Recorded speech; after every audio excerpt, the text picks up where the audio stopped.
Good evening, everyone, and welcome to Environmental Coffee House. It is Sandy Shellis here for you tonight, and Antonio Reid, welcome. I'm so happy to see you. And that yikes, Tony, was Kim talking to Anthony Davis. Okay. So guys, listen. This is Tony's show tonight, but we've got a video. It's kind of, it's a docu-video like I like to make, but you guys need to strap in. You need to get comfortable. You need to turn the music up and have your minds open and watch the video. We want people to join us. And Antonio, is there anything you want to say before we wait for everybody to get with us? Well, I just want to thank everybody for tuning in to this very informative and challenging conversation on the wonderful world of plastics and the implications of living with plastics in our lives. And so I thank you for tuning in tonight, and hopefully you sit back and enjoy it. Hopefully this pushes you and challenges you to get motivated, to get activated. Yeah. Activated is right. But first, we're going to, I think people are joining, so we're going to have a trip to the movies. And grab your popcorn and try not to chat, guys. Actually enjoy enjoy the fruits of my labor, and then Antonio will be back for his show.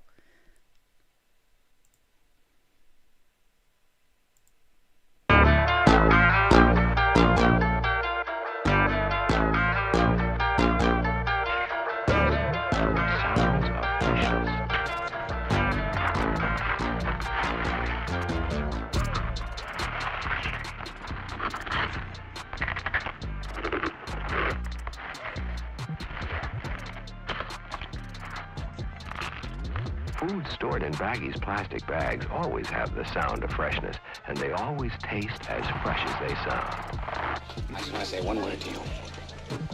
Just one word. Yes, sir. Are you listening? Yes, sir, yeah. Plastics.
plastic problem has created one of the biggest environmental threats to our planet.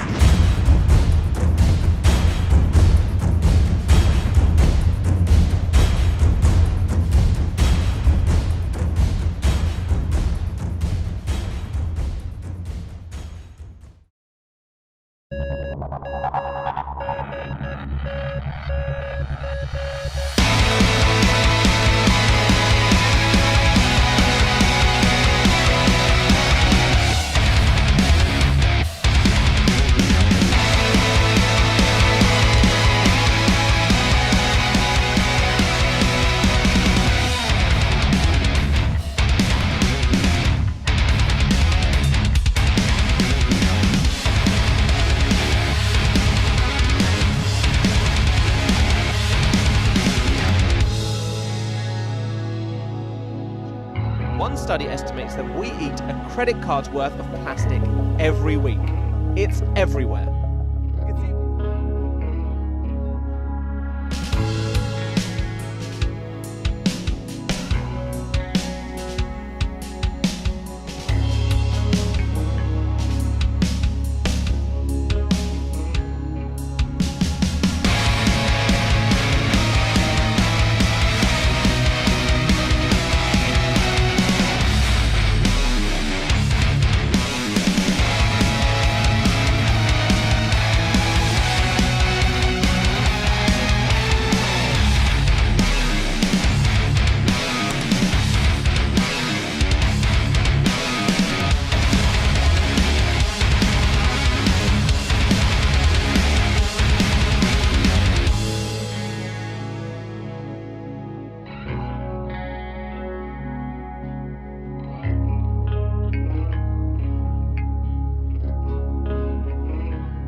UK, around 42% of our plastic waste gets recycled. Another 42% gets burnt, and around 13% gets sent to a landfill. But no matter where it goes, it's definitely not meant to end up in the ocean. I mean, when you send your rubbish for recycling, you'd expect it to actually be recycled, right?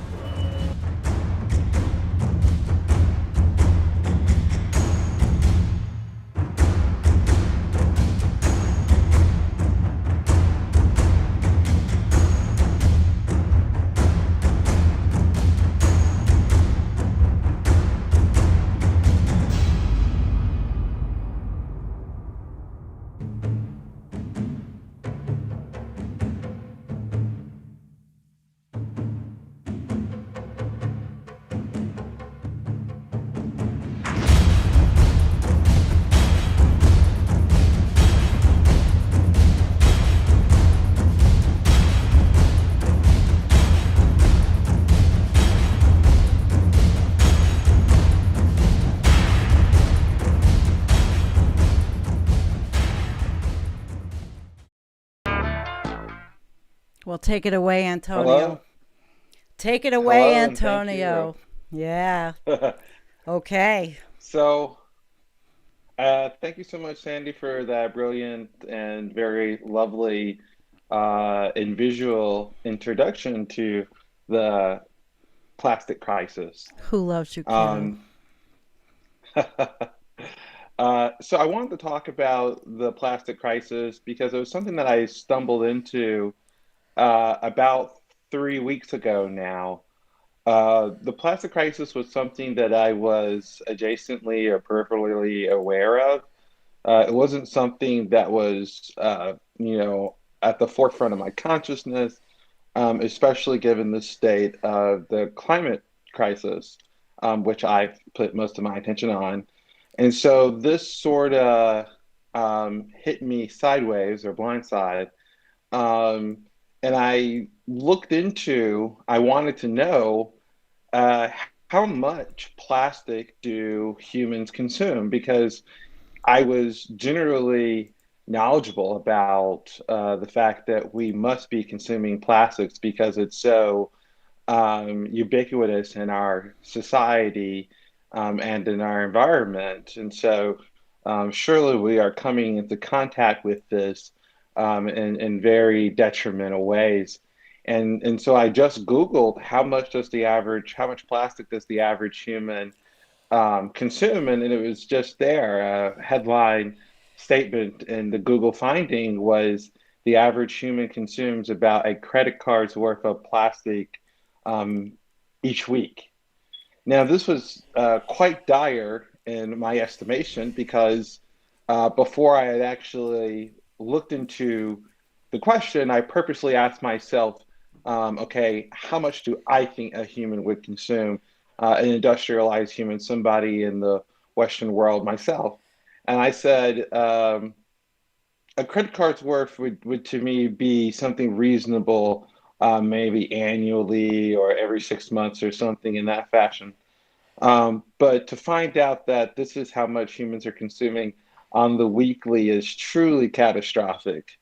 The implications and the repercussions for that sort of consumption of monstrous hybrid material is really beyond speech. Um, it is my opinion that the plastic crisis, that fact alone, might be more existential than the climate crisis itself. This calls me, of course, to inhabit a state of depression, realizing that this was an incredible feat. And largely, this was again a product of industry run wild, not too dissimilar thematically from the climate crisis itself. Yet here we are now living 100 years with plastic, about 60 to 70 years after the mass advent of commercial and retail plastics, and it has touched every facet and crescent of our lives. You can find plastic now at the very deepest trenches of the ocean, and you can find it on the top of the highest mountains. Plastic circulates in the air that we breathe. Plastic is to be found in every single source of water known to man, scientists are reporting. And of course, plastic is located in the food that we eat, both terrestrial and subterrestrial in the sea. And this is going to have profound effects on human biology and our human health. Of course, not just humans. This is going to have effects on ecosystems as well. We have to understand the principles of biology, and that is biomagnification and bioaccumulation of these dangerous and toxic substances that are embedded in the manufacture of plastic material. So to talk a little bit about that, plastic materials are designed with, in some cases, hundreds or thousands of different synthetic polymers. That's why I called them monstrous hybrids. They're really not natural materials, and they were designed not to break down. They were designed not to be biodegradable. And as a result, what happens when they are loosed into the environment, they still have to undergo the physical and mechanical processes of breakdown. So in the ocean, it's the roughing, the thrashing of the waves and the sunlight that breaks down the material. On land, it is the rushing, the brushing against maybe your car tires running over plastic, against road and rock, weatherization on it. And what it does is turn into finer and finer material. You see, it doesn't degrade into a different material like metal turns to rust back into the environment. Plastics just turn into just simpler, finer, finer essence of itself. And so what you get is these nano particles and materials that are so smooth that they can float into the air unseen. Uh, and this unseen quality allows you to easily breathe them in. And so for us, we are breathing in plastic every day. It is layering our food and our water. Um, for people living in the Great Lakes region, particularly Lake Ontario Superior, these are of the most highly concentrated microplastic water reservoirs in the world.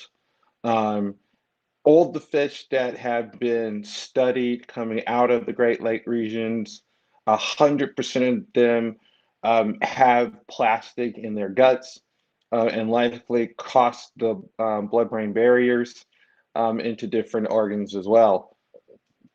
There are going to be consequences then for the humans that eat these game, is that if in fact the plastic is moving through the gut and into the blood-brain barrier, that means that the toxics are leaking through and affecting different organisms, including the brain.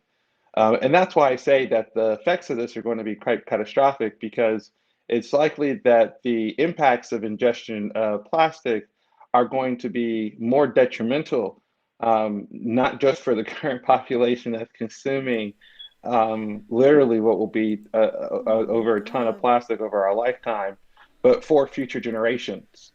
And this is because the biome of your gut is, first of all, very delicate, you see. And as you introduce these synthetic materials, you are lining really the digestive tract with this. And there's a slow infusion of this toxic slurge into your body. This is, I think, also responsible for the declining quality in sperm and count in sperm in men around the world. I think this is why we're seeing increased infertility around the world. I think this is why we're seeing increased cancer rates around the world. And this is not just for people who are living close to the manufacture of these toxic products. As you saw in the prologue there, in India particularly, you see, and not just India, but in the industrializing world, the more developing world, you see these places where environmental racism, environmental discrimination has allowed these sacrifice zones to develop. And of course, they release heavy toxins into the actual atmosphere, even more so directly. So the people who are living in those peripheries are even more increasingly exposed. I'm sorry, Sandy, did you want to say something? No, I actually was Oh, just okay. playing around. Okay, I was just going to say Louisiana. Louisiana is Cancer Alley, and that when you and I started our talking about it, Louisiana popped up in so much. I guess that was my comment. Sorry, I didn't mean to Oh no, interrupt you're your fine. mojo. I could see, I could just see the angst in you that you wanted to say something. Yeah, So, I think about the um, people in Louisiana. It hurts. It hurts. That's it. yeah, absolutely. The sacrifice zones in the South are quite serious. Amy Goodin's Democracy Now! Did an incredible exploit on the the Houston crisis after Hurricane Harvey. I think it was called the the Petro Metro toxic disaster, where they showed that these industries, oftentimes, because they're not very well regulated, that during times of crisis, they emit immense amounts of toxic chemicals into the water, into the air, and into the ground. And you can see a lot of times that poor Black and Brown populations live within immediate proximity to a lot of these facilities, and therefore are exposed on a daily basis to the ravages of this. And I think for a long time, particularly people who happen to be white, who happen to be middle class, found themselves living somewhat comfortably away from these sacrifice zones and not realizing that they too were now in the sacrifice zone because of the ubiquity of plastics in our lives. What we've done is turn the entire biosphere into a sacrifice zone. So it doesn't matter now if you're living in the slums of Louisiana or in the billion-dollar towers and high rises in Manhattan. You're all consuming the plastic now. And so it's going to be quite challenging to think about the sort of robust health impacts that this generation, of course, my generation, is going to suffer, because we've actually been accumulating, I think, the most amount of plastic probably of all humans, because it's become such a ubiquitous problem by the time that I came on the scene in 1993, that I had been consuming plastic at probably a very considerable pace for the entirety of my life. And they're saying that the plastic, the microplastics, are to be found not only in bottled water. People say, well, I avoid bottled water, I drink tap. You also find it in the tap. And they're saying that one of the biggest sources, actually, of microplastic pollution is from washing our clothes. That our clothes in the modern age are really hyperinfusion of cheap synthetic particles. And so every time you wash your clothes, you're unloading hundreds of thousands. Think about this. For every individual, I think the estimate was something in a house like this. For every individual, an average load of clothes, you're washing about 100,000 to 700,000 microplastic particles off per load, per person. That's and think insane. about how many. Think about how many people wash their clothes in the United States alone just this week, and how often you wash your clothes. Every cycle you do this, and of course, 99.9% of the water treatment facilities, cleaning facilities in the world don't detect. They're not capable of detecting certain grades of nanoplastics, because they're too small to really be captured. And so we all are dealing with this now, and this is something that we have to focus policy toward. The first response is that in terms of clothes, we have to really look at this idea that the amount of clothes that people consume has to go down. That's why we have microplastics in our clothes, is because the abundance of clothes would not be possible at this scale if it were not for the manufacture of these cheap materials. But in fact, we have to use our clothes for a much longer part of our lives, right? We can't afford this consumer style lifestyle that they coined so perfectly in the 1950s, 1960s, this throwaway lifestyle where we can afford to get new things all the time. And I lived it for a while there. Like, I know it, because if you are not a consumer, you don't know what it's like to have to recover. I'm a recovering consumer. And, you think about that, and, one of my first shocks about the plastic crisis was, well, I looked around my house and I thought to myself, well, where can I get rid of the plastic? And I saw that it's my shampoo bottle, it's my cell phone, it's my refrigerator. It's my car. It's my clothes. It's my soap. It's everywhere. And so it's hard to think about how now, even though just 60 years ago we almost had no plastics in our homes, to now that it's almost in every aspect of our home. A lot of things that are not even plastic may have a plastic film on them, because the film is fire retardant, for example. And so now it's a sort of plastic. And this is a consequence that we really have to think about. It was unintended. The original makers of plastic were trying to make a durable material that we actually wouldn't have to throw away, that wouldn't be so disregarded. But we realized that plastics were so cheap, and our culture doesn't have this concept. But there is no a way to throw things, and the plastic was the ultimate kind of consequence of failing to understand this. And now we understand it. There is nowhere to throw things. And now that we did so previously, uh, but everywhere is now trashed. Um, and I made a joke to my friends a couple years ago. This was even before I realized the extent of the plastic crisis. I said, why is it wrong for me actually to throw my garbage in my front yard? Or why is it wrong for me to litter? Yeah, you make a Um, point. because there's literally no difference, right?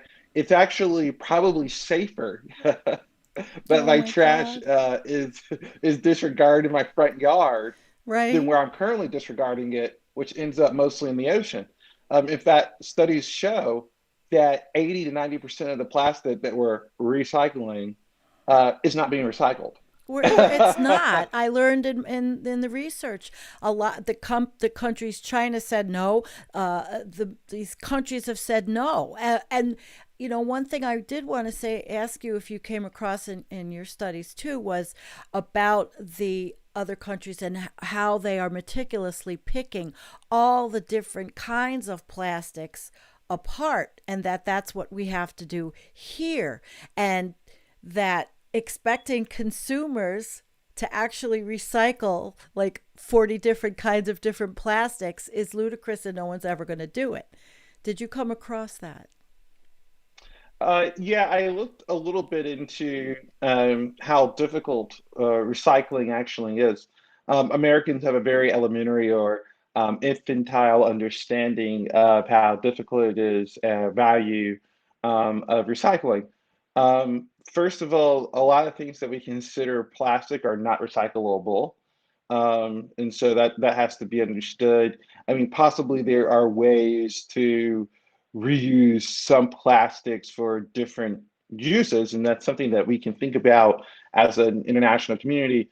But there are so many different varying types of plastics, and depending on the type of plastic you have, depends on how much of it can be recycled and to what later use can it be recycled. And so some countries have picked up on this. The Japanese do particularly well. The Danish do particularly well when it comes to recycling plastic. The Koreans are doing actually quite fascinating work in South Korea. And so there is some response to the plastic crisis, but overwhelmingly, the amount of plastic that's being produced is just not valuable. It's not valuable enough to be recycled, and so it's disregarded. So what we're going to have to do is understand the plastic crisis from the perspective of is really a regulatory issue. We have to have less plastic in our life. Some plastics are absolutely necessary. For example, in the medicine and medical sectors of our economy, plastics have made an absolutely amazing revolution in the sterilization of medicine. And so we can't just be dogmatic in our understanding of plastic in our lives. We have to be nuanced and we have to be dynamic. But I think once we realize that single-use plastics are kind of an infantile response as well, right? We haven't really even defined what is a single-use plastic, you see. Single-use plastic uh, could be, for example, a straw. A straw is single-use plastic. But what about the Gatorade bottle, or the milk jug, or the shampoo bottle? Um, are these acceptable? Uh, I just told you your clothes are not single use in almost in any sense of the word. I mean, most people do at least wear one shirt 10, 20, 30, 40, 50, 100 times. But yet the amount of microplastic that reuse is doing is catastrophic. In fact, you're doing much more damage with washing your clothes than you are by using straws. And so we have to have a robust conversation about plastics in our lives. It can't just be about these kind of, um, I think, rather minute discussions, right? Plastic straws or what have you. But actually, it's about the entirety of plastics, because now so much of our, I'm even looking at this stand I got from IKEA, and it's made to look like wood, but it's actually plastic. you know, and so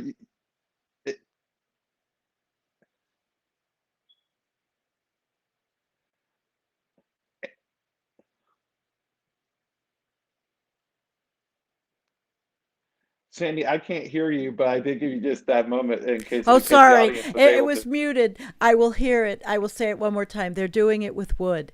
Like the plastic is horrible. They're taking all the trees and everything down to make more junk also.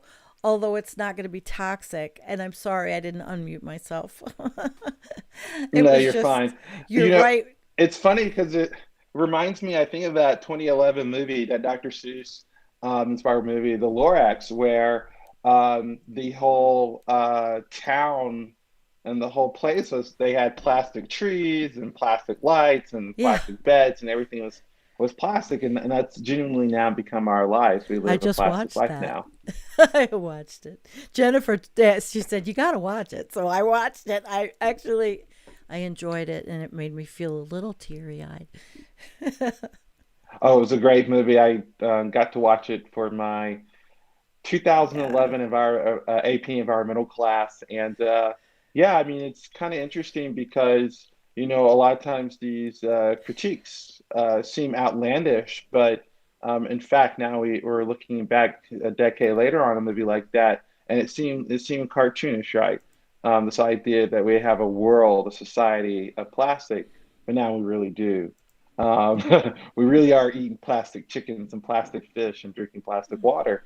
Um, and again, trying to understand what the implications of this is all going to be is really difficult to wrap your head around. The articles that I looked at from the scientific and academic communities, as they were discussing the prevalence of the plastic ingestion or species, is that we're completely unsure of what the health impacts are going to be.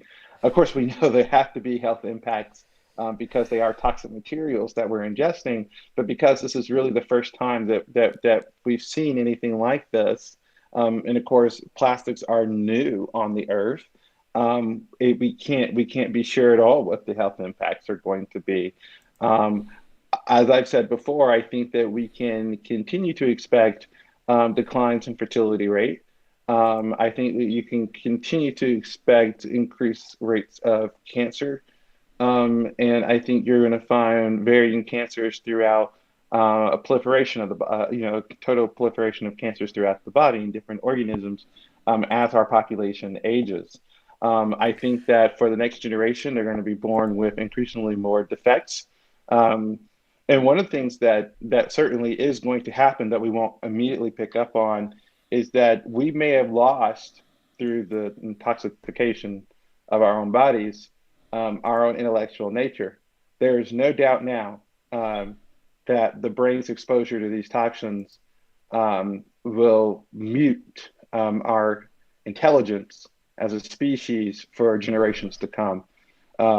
So that's another thing that is really quite damning, is that the impacts of this are, I mean, I guess just like climate change, right? The things we do today don't just impact us, but they impact generations yet Yep. unborn. Yep. And so this is this is the challenge we now all have to wake up and realize is that we've allowed the plastic industry to run wild, and now it's Oh, time for us to will it in. Antonio. You know what? I have to do this at least once in every show. And that we left the plastic industry one wild, it gets the environmental coffee house flush of the show. There you go. You are now honored with saying what gets the flush. It's just we let them run wild. There you go. Bingo. I mean, it's like we've let everything run wild. I mean, we could definitely veer off into capitalism and how it makes all these industries even worse, but this is your show. And I'm definitely with you on everything you're saying. Your research is good. Really good. Well, I certainly do appreciate that, Sandy. Yeah. And ultimately, when I wanted to speak about this, it was because I was so angered. I was so angry that my culture is completely reckless in its ability to consider the value of life. Not only, of course, we don't value non-human life, but it's even hard to say that we value human life. You see, our total disregard for the habitation of future generations is so depressing to me. I guess in part because I'm a historian, and people, everyday people, I don't really think about, how long ago was 1880? Who were the people of 1880 or 1800 or 1900? And to me, those time periods weren't really that long ago. And just to think that if those people were left with the power of making the same type of choices we're making today, would we even be here? It's just quite stunning to realize the power that we have and also the misdirection of its will. But I think that in realizing this, now that we have this knowledge that we're doing this damage, we have our responsibility to affect change. That really it's not just a personal issue, right? When I had that first kind of visceral infantile response of, look at the plastics in my life, what do I do? That's important, right? How do I limit the amount of plastics that I'm using in my own life? But also, we have to really think about this from an industrial scale, right? Because that's for the scale for which that it is existing. It's on an industrial global scale. And so we have to think about how do we pull the levers of politics to make sure that we're regulating plastics. Something simple in California this is even what market economists would agree and say is charge people 10 cents for every plastic bag. Yeah. And look how many plastic bags stop being used just to have disincentives like that. And it's going to take a plethora of different behavioral schemes, market schemes, and direct, meaningful, coordinated regulation to push back on this plastic. But also, I think one of the most challenging things we're going to have to do and consider is that we have to now think about cleaning up our oceans at scale. It's quite incredible the damage that we've done to our ocean, and it's really dreary to think about it, because the oceans are this great, magnificent, still frontier of our unknown to our species. And yet, the first aspects of humanity to reach the unknown is this monstrous hybrid, poisoning and infecting everything it touches. Even being swallowed now, I'm sure, by extremophiles. So I think we have to think about what sort of technologies we're going to have to build, not only to get the big plastic out of the oceans, but also to get the microplastics.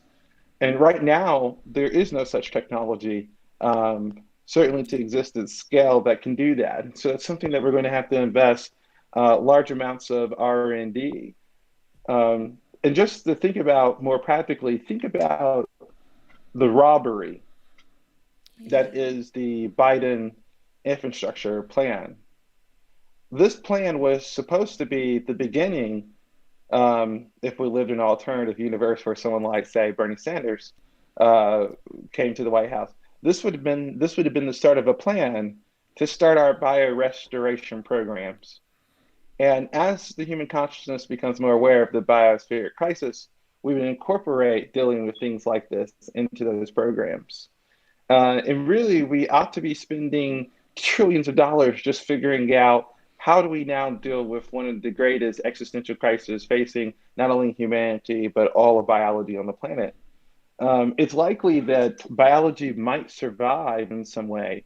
Um, the climate crisis, the biology is going to be less affected by the climate crisis than it is going to be by the plastic crisis.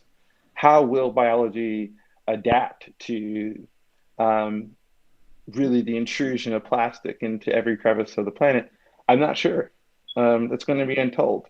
And of course, it's going to take thousands of years for plastic particles to break down. And Yeah. so we're going to see this experiment unfold on planet Earth for some time. It's sad that the majority of people in the United States, or maybe half, I don't know what the statistical number is, they understand about the environmental aspects of what's happening, but they don't really feel it's going to affect them. And I think the politicians on both sides of the aisle have a little bit, they're not a little laissez-faire. They don't have the urgency as they did, and that's what I wish to see, that urgency. And it is, everything shows us, Antonio. Everything you said shows us. This is between climate change and ecocide. This is it, and we're producing more and more of the stuff. It doesn't stop. I get it it's all over. I can't go shopping without having something. I no matter what, I cover no matter what you do. But Absolutely. you are younger. You have ideas about how to get it out of your life. Do you think a boycott of products? I mean, is any of that, could it work? Could any of that work? Have you thought about those things? Well, just like I was saying, the first step is to understand that in some respects, plastics are valuable. Okay. So we can't Okay. have a complete cold turkey, disassembly of plastics. We have to think about this very consciously. And so there are plastics that I think that we can immediately say we don't need in our lives. And this is a slew of different single-use plastics, right? Um, and actually, what we ought to be doing is developing materials that have the same type of rigidities as plastic, but Okay. are biodegradable. Um, and that's where research should go into. And I don't think that that's actually particularly difficult. I think we just had a different value. 50, 60 years ago, we thought it was kind of one of those, let's say, Cobra effects, where you try to develop a solution to a problem, but the solution actually makes the problem worse. And what I think happened as an unintentional consequence of the production of plastic is that we were trying to build something that would last for a long time. Um, but somehow it became a single use item because of how cheap that it was able to be manufactured. And obviously, if you look at even the basics of market um, mechanisms, principles of economics, you will find that cheap things and our value will be in fact tossed to the side. And so it actually became part of the commercial lifestyle. Oh, rich people are not people who hoard things, right? Rich people can afford to throw away resources that scale. And so that's sort of what plastic had become. And so we have to move away from that sense of culture too, is that really we should be thinking about using materials that we can use over and over and over Over and again. over. Um, and the materials that we can't, that we find purpose for single use, should be biodegradable materials.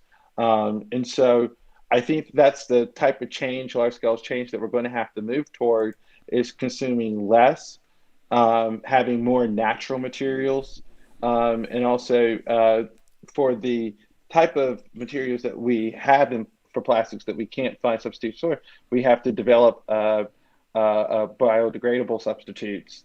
Um, and I think that if we do that, we'll be on the way to moving away from plastic. And I think, in large scale, the plastic problem is easier to solve in terms of production, right? I think Hmm. that we can move away from the production of plastic pretty easily, at least in terms of the non-necessary plastics. Yeah. So for our pharmaceutical industry, in fact, largely that plastic supply chain will have to remain intact. In other parts of the healthcare, in parts of technology, those plastics will have to remain intact. The plastic pieces in your phone, the plastic pieces in your computer and your refrigerator and things like that. But we can move away from plastics when it comes to our clothes. We can move away from plastics when it comes to single-use items. We can move away from plastic when it comes to milk containers and shampoo bottles and a whole host of different plastics like that. We can move away from plastic wrapping, which is ridiculous. I think it's one of the things I used to tell my mom when I used to go grocery shopping with her when I was younger. I think it's so weird that we have so many containers for a single item, right? So we Yeah. buy a box of chips, or a bag, excuse me, it's like a family size bag of chips, and there'd be individual bags of chips, and then we have to buy a bag for that bag to exit the store. This is ridiculous. How many layers of container that we had, and then what do you do with these containers? You simply just throw them to the wayside as soon Oh as you get my home. gosh. Um, Yes. and and we do this with other materials as well, right? I mean, how many cereal boxes do you get where you have a box of cereal, and in the box of cereal is a bag of cereal? Uh, so you get two containers for one product. And we do things like this all the time, which increases the Yep. use load for these material. And that's why they end up so frequently in our. I think about the plastic that you get in a cereal box. That's not recyclable. There's no value to that It's plastic once it's done. ridiculous. It's ridiculous. It's all ridiculous. There's cat food, little plastic cups of, it's called cat soup. I bought it because I had a very sick cat, but I mean, it is the height of waste. The waste is insane. Go into the dollar store. Oh my God. The dollar store is like walking into a toxic waste dump of pre used Oh, waste. sure.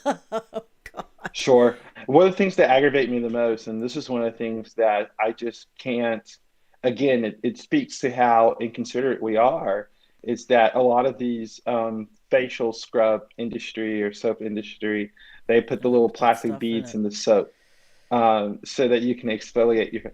So, but you could have natural sands, Yeah, and I that. thought that that was a big thing, that maybe a lot of companies now are not doing that anymore because they were shunned. I wasn't, I mean, there Well, was I a think huge, only yeah. of the microplastics that are actually in the environment, these microbeads only make up 1%. So people also have to keep that in perspective as well. Is that the microplastics that exist are in large part because other bigger plastic material are breaking down over long periods of time. But of course, we should keep those horrendous beads out of our soaps. I have a comment here, and I would like you to, because Kameshwari Kate is right here. The dollar store is sometimes all a person can afford.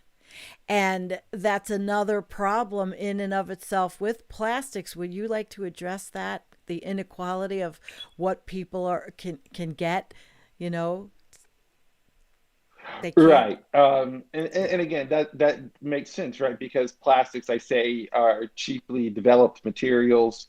And because they're so cheaply developed, they're going to be there for the masses. And so people who are low income are going to come in contact with plastics quite regularly. but I think it's quite ubiquitous, right? I don't think that you can go anywhere. I have not been to a place where plastics are not ubiquitous. I've been to Publix, I've been to Whole Foods, I've been to Earth Fare. Plastics are quite ubiquitous in these stores as well. Sometimes they have, more glass jarred options for certain products and things like that. But overwhelmingly, most of the stores that I go to, even the higher end ones, plastic is plentiful. Plastic is king. Yeah. Well, I'm wondering if perhaps anybody has any questions in the chat before we go. And Antonio, if you have more that you wanted to go over before we hit the hour mark, let me know. Anybody? Or would you like me to read a couple of comments? Sure. I would love to take this opportunity just to interact with the audience because I know that this is, again, another one of those critical hotbed topics that is very controversial, and I'm sure it will take some time for people to digest this information. And so, with that understanding, I'd love some interaction. Okay. Well, let's see. And Jim had a question. All right, put a Q in front of any question. Chemistry, Kate, what else do we need to know to go plastic free in our communities? Yeah. Well, you did actually start. I'll say what I'm going to do is not buy any new clothes ever, and just reuse and recycle. What is it? Reuse, recycle, repurpose. Even if it's recycling that, Well, actually, the first thing I would say about new clothes is it actually might be good if you do buy a few new clothes, but if they're all Okay. made out of natural product, Okay. and then you keep those natural products conditioned well and Okay. reuse them. Because it's after all, it's with the clothes, unfortunately, I'm washing we don't plastic. get right. We don't actually get much of a benefit in terms of not buying new ones, other than the market enforced demand of producing more plastic product.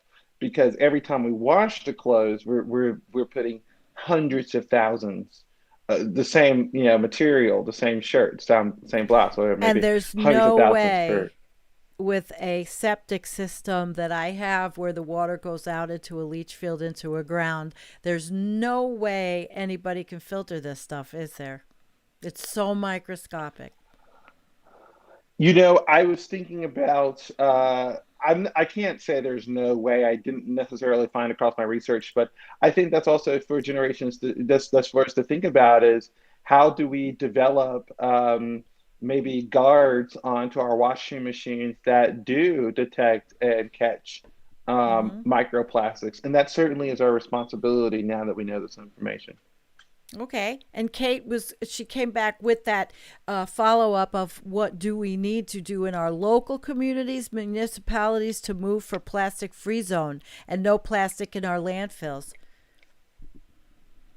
Yeah, that's a very interesting political question.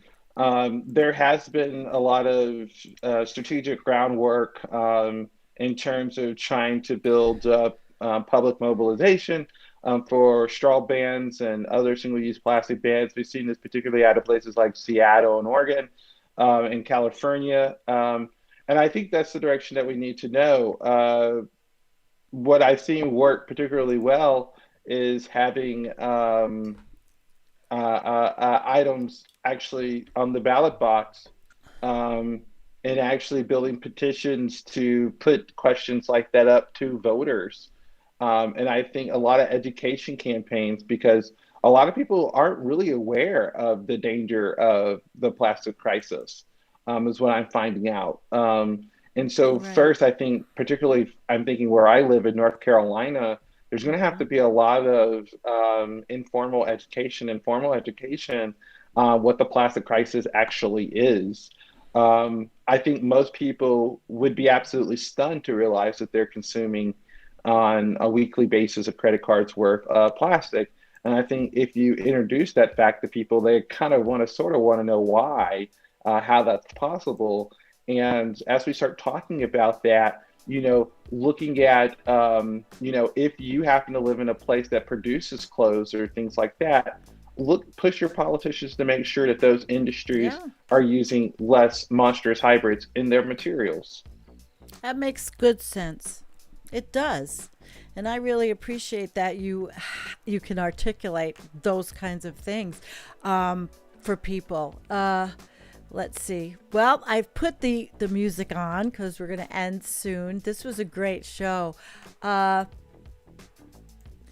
Nostradamus said, only one way to get rid of microplastics is to create and let loose nano robots. What could go wrong? Gosh, we always have the sense of humor out there. Okay. How about no questions? Jim says Paul Stamets, the mushroom guru and scientist, has found certain mushrooms that can transform oil slicks from toxic to non-toxic. There's something special there, and that's from Tanya, Jim's wife. And Void is here. He had said something about mushrooms. Now I didn't make it a favorite comment. I don't know where it is. Oh, poo. Oh, well, Fukushima, of course, is disrupting our genes, guaranteeing extinction within 2 or 3. Here. No, Gary said, does a reverse osmosis water filter clean out the plastics from tap water? Well, I have reverse osmosis, and I don't know if it's even able to do that. I know nothing cleans the water that goes out to the leach fields. But I don't know. But Gary, I can find that out. Do you know anything about the reverse osmosis, Antonio? No, unfortunately, I don't have much information on that. And that is something I think people should look into is, different filtration systems they can get for the tap water in their home. Absolutely. And don't forget about the life straw. Have those life straws stashed in case of an emergency. There you go. All right, everybody. What do you think, Antonio? I'm going to give you the last word. Well, like I said, I appreciate everybody tuning in tonight. I know that this is kind of a very difficult topic to digest again, but it's important that we know the different things that are happening in our world, because as we become conscious of them, we become increasingly empowered to do something about them. So wake up from the ignorance and start becoming activated to deal with these crises first locally and in your community, and we can take them on nationally and internationally. And hopefully, with our collective conscious, we can start to make progress on these crises. All right, Antonio. Right on. Good show. I really enjoyed this. I did. I enjoyed listening to your knowledge and your wisdom and what you researched. And thank you, everyone. John D. and Suzanne and Jim and Tanya and Janet. There's too many names, but everybody, Osama, Anthony, thank you so much. So much, guys. Tony will be back, and I promise, and it will be probably in the next, month or so. We have a State of the Planet that we're coming up with. So, don't forget about that, where we're all together. All right, then. Listen, everybody. Peace out. Thank you.